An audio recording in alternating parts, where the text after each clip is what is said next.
Shalom, Assalamualaikum warahmatullahi wabarakatuh.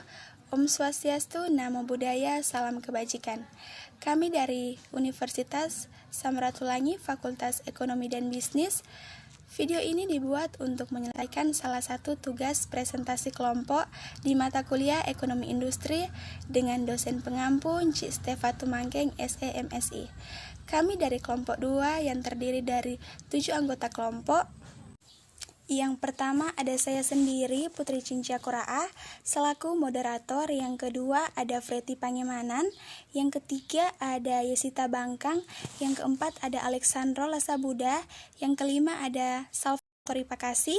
Yang keenam ada Aji Kinontoa. Dan yang ketujuh ada Juan Kojongian. So, inilah presentasi kelompok 2 mengenai strategi diskriminasi. Langsung saja kita ke pemaparan materi yang pertama. Apa itu strategi diskriminasi harga? Strategi diskriminasi harga adalah suatu strategi makroekonomi yang banyak sekali diterapkan oleh para produsen. Dalam strategi diskriminasi harga ini, suatu produk dijual dengan harga yang berbeda dan pada pasar yang berbeda.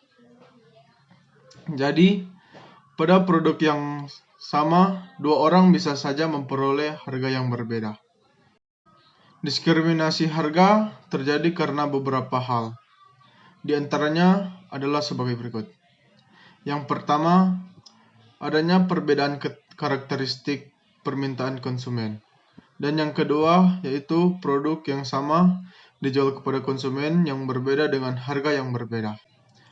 Tujuan dari diskriminasi harga yaitu meningkatkan penerimaan yang lebih banyak daripada yang dapat diperoleh dengan hanya menggunakan harga tunggal. Tambahan penerimaan tersebut dapat digunakan untuk menambah pelayanan, merampas kelebihan konsumen atau konsumer, surplus atas barang yang dikonsumsi, menaikkan keuntungan yang diperoleh perusahaan monopolis tersebut. Syarat agar perusahaan dapat menerapkan kebijakan atau strategi diskriminasi harga antara lain sebagai berikut. Perusahaan memiliki market power, barang tidak dapat dipindahkan dari satu pasar ke pasar lain. Barang atau jasa memiliki sifat yang memungkinkan untuk dilakukan diskriminasi harga. Masing-masing pasar memiliki sifat permintaan dan elastisitas permintaan yang sangat berbeda.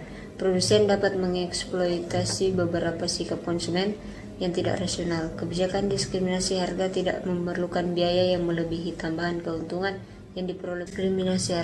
Diskriminasi harga derajat pertama, diskriminasi harga derajat kedua, diskriminasi harga derajat ketiga. Diskriminasi harga derajat pertama. Diskriminasi harga tingkat pertama atau yang sering disebut dengan diskriminasi harga sempurna umumnya terjadi saat suatu perusahaan mampu memberikan harga yang lebih tinggi yang bersedia dan juga mampu dibayar oleh setiap orang. Contoh diskriminasi harga derajat pertama. Contoh yang pertama, seorang ibu bersedia membayar 1 botol saus dengan harga Rp30.000. Dan seorang bapak bersedia membayar Rp50.000. Lalu perusahaan saus tersebut menetapkan harga Rp30.000 untuk ibu tersebut dan Rp50.000 untuk seorang bapak. Dengan menggunakan cara ini, maka perusahaan saus tersebut akan memperoleh untung yang maksimal. Karena dalam strategi ini memberlakukan harga paling tinggi yang bersedia dibayarkan oleh konsumen. Maka surplus konsumen pada setiap individu adalah 0.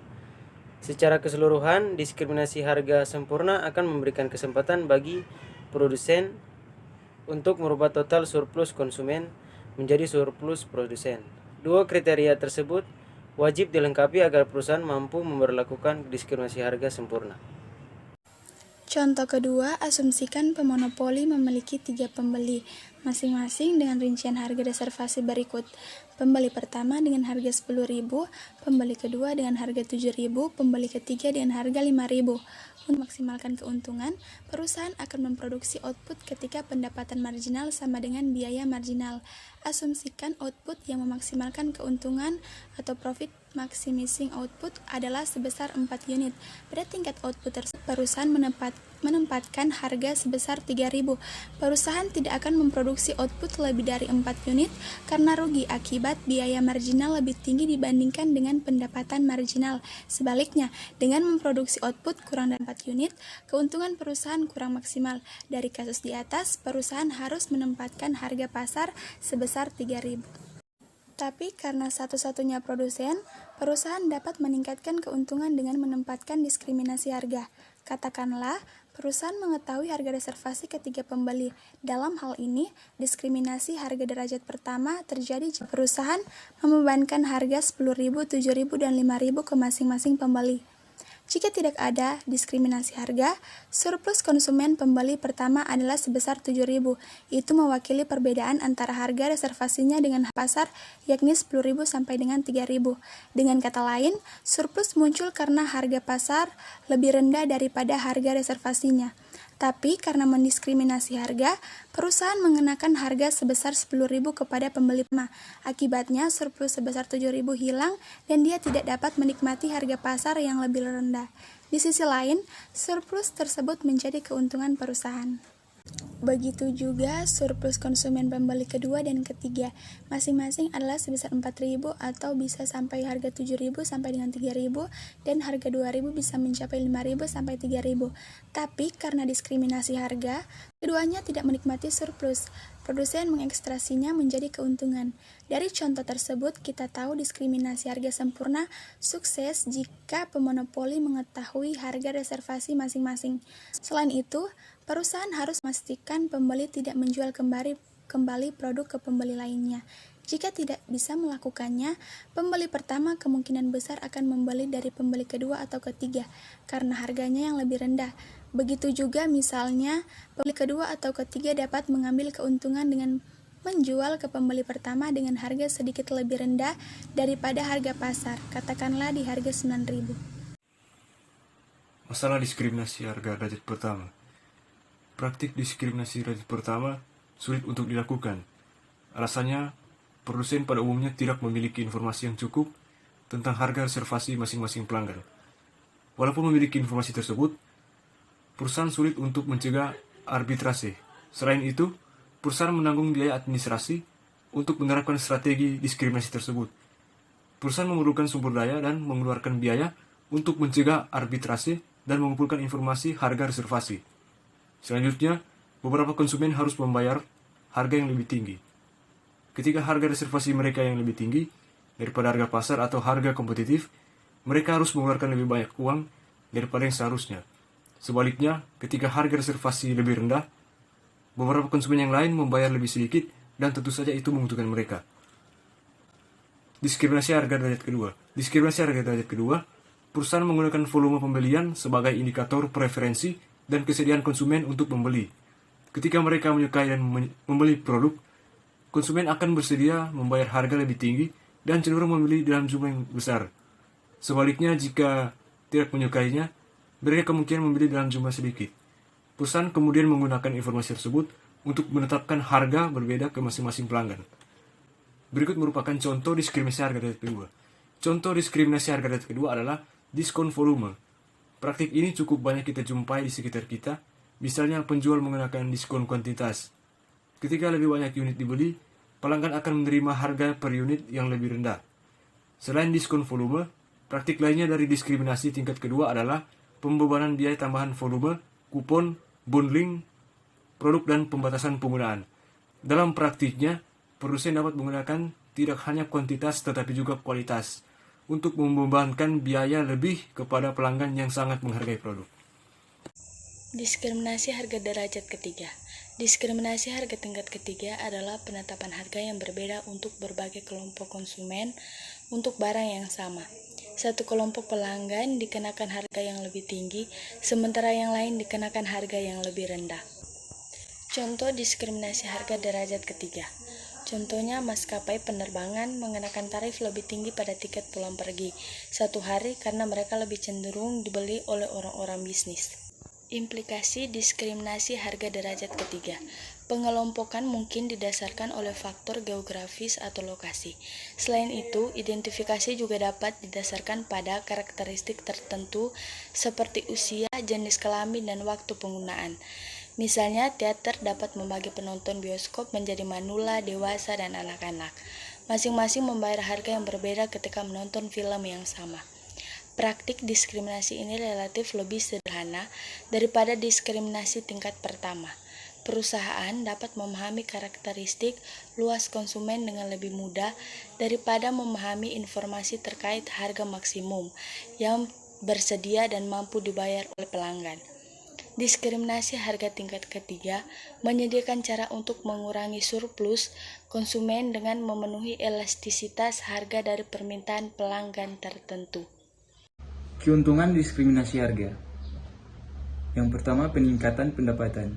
Diskriminasi harga pada perusahaan mempunyai dua sisi yang berbeda. Untuk perusahaan, mereka masih tetap bisa bertahan walaupun memang tidak bisa memperoleh keuntungan yang besar. Namun, untuk perusahaan lainnya, strategi ini bisa saja menimbulkan kerugian. Yang kedua, memberikan keuntungan bagi konsumen. Selain mampu memberikan keuntungan pada produsen, diskriminasi juga mampu memberikan keuntungan bagi konsumen. Contohnya, ada harga khusus untuk lansia. Biasanya, pendapatan lansia tentu lebih rendah daripada pekerja aktif, sehingga mereka akan sangat terbantu dengan adanya harga yang murah. Yang ketiga, peningkatan layanan konsumen. Bila strategi diskriminasi harga mampu memberikan peningkatan yang signifikan pada pendapatan perusahaan, maka mereka juga bisa meningkatkan layanan pada konsumen. Caranya adalah dengan menggunakan hasil dari strategi ini agar bisa memenuhi keperluan konsumen. Yang keempat, mengelola permintaan konsumen. Pihak perusahaan bisa melakukan pemerintah konsumen dengan strategi ini.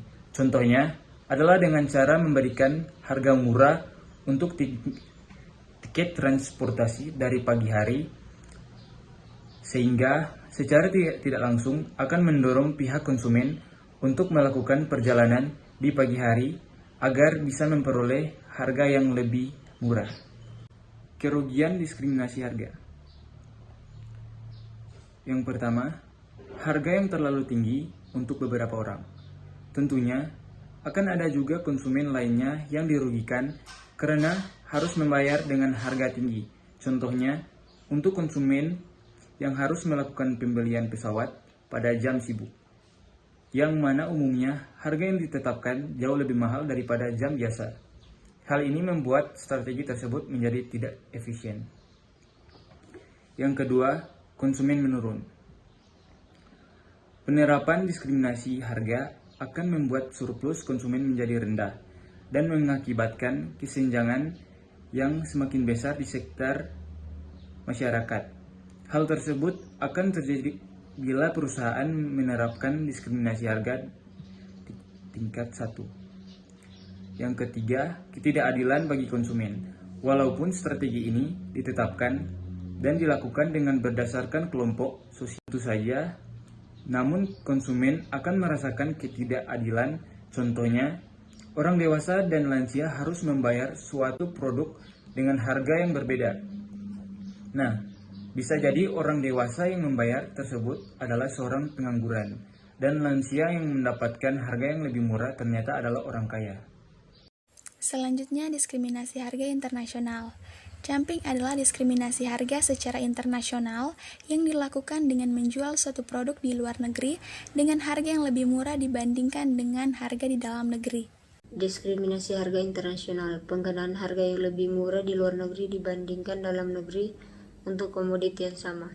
Karena lebih tingginya elastisitas permintaan luar negeri, perusahaan dapat memperoleh laba yang lebih tinggi dibandingkan dengan menjual harga sama di dua pasar dalam negeri. Elastisitas permintaan luar negeri lebih tinggi dibandingkan dalam negeri sebab adanya persaingan dengan produsen negara lain dalam pasar luar negeri. Selanjutnya, jenis-jenis dumping. Yang pertama ada presence dumping, adalah kecenderungan memonopoli yang berkelanjutan dari suatu perusahaan di pasar domestik untuk memperoleh laba maksimum dengan menempatkan harga yang lebih tinggi di dalam negeri daripada di luar negeri. Yang kedua ada predatory dumping, adalah tindakan perusahaan untuk menjual barangnya di luar negeri dengan harga yang lebih murah untuk sementara atau temporer, sehingga dapat mengusur atau mengalahkan perusahaan lain dari persaingan bisnis. Setelah dapat monopoli pasar, barulah harga kembali dinaikkan untuk mendapat laba maksimum. Yang ketiga ada product dumping, adalah tindakan perusahaan yang menjual produknya di luar negeri dengan harga yang lebih murah secara sporadis dibandingkan harga di dalam negeri karena adanya surplus produksi di dalam negeri. Kartel.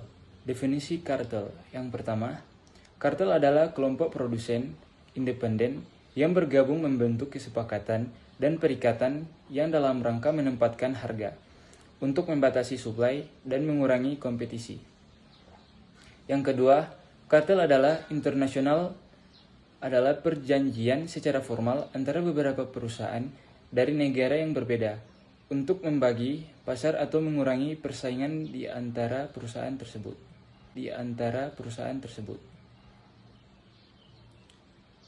Tujuan kartel. Tujuan kartel adalah untuk mengurangi persaingan serta menciptakan keseragaman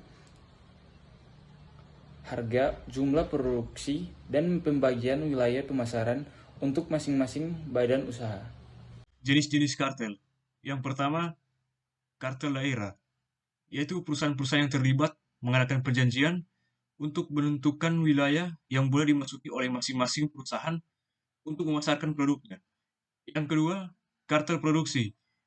Dalam modul kartel produksi, perusahaan-perusahaan yang terlibat mengadakan perjanjian untuk menentukan besar produksinya masing-masing. Yang ketiga, kartel kondisi. Perjanjian dalam kartel kondisi dibentuk atas dasar syarat-syarat penjualan, termasuk diantaranya adalah syarat penyerahan barang, tempat penjualan, penjualan tunai atau kredit, pemberian potongan, dan sebagainya. Jenis-jenis kartel. Yang pertama, kartel pembagian laba. Perjanjian dalam model kartel seperti ini biasanya dengan menentukan cara pembagian dan besarannya laba yang harus diterima oleh masing-masing anggotanya. Laba dapat dibagi berdasarkan volume penjualan yang dicapai oleh setiap anggota. Selanjutnya, kartel harga. Model kartel harga dilakukan jika perusahaan ingin mengurangi tingkat persaingan harga dengan kompetitor dalam model harga minimum dari barang-barang yang dijual sehingga tidak dapat terjadi perang harga. Kelebihan kartel. Yang pertama, kedudukan dari kartel di pasar menyebabkan perusahaan yang tergabung di dalamnya memiliki posisi yang baik dalam menghadapi persaingan. Yang kedua, risiko penjualan barang-barang yang dihasilkan dan risiko modal per anggota dapat diminimalkan karena produksi dan penjualan dapat diatur jumlahnya. Yang ketiga, kartel dapat melaksanakan rasionalisasi sehingga biaya barang-barang produksi kartel cenderung turun. Kekurangan dari kartel. Dalam kehidupan masyarakat luas, kartel dianggap sebagai sesuatu yang merugikan masyarakat karena dapat menyebabkan harga jual barang menjadi tinggi. Peraturan yang dibuat bersama beserta sanksi-sanksi internal kartel dapat mengikat kebebasan perusahaan yang tergabung di dalamnya. Itulah hasil dari presentasi kelompok 2. Kurang dan lebihnya mohon maaf. Semoga presentasi yang kami paparkan bisa menambah wawasan bagi teman-teman sekalian. Terima kasih.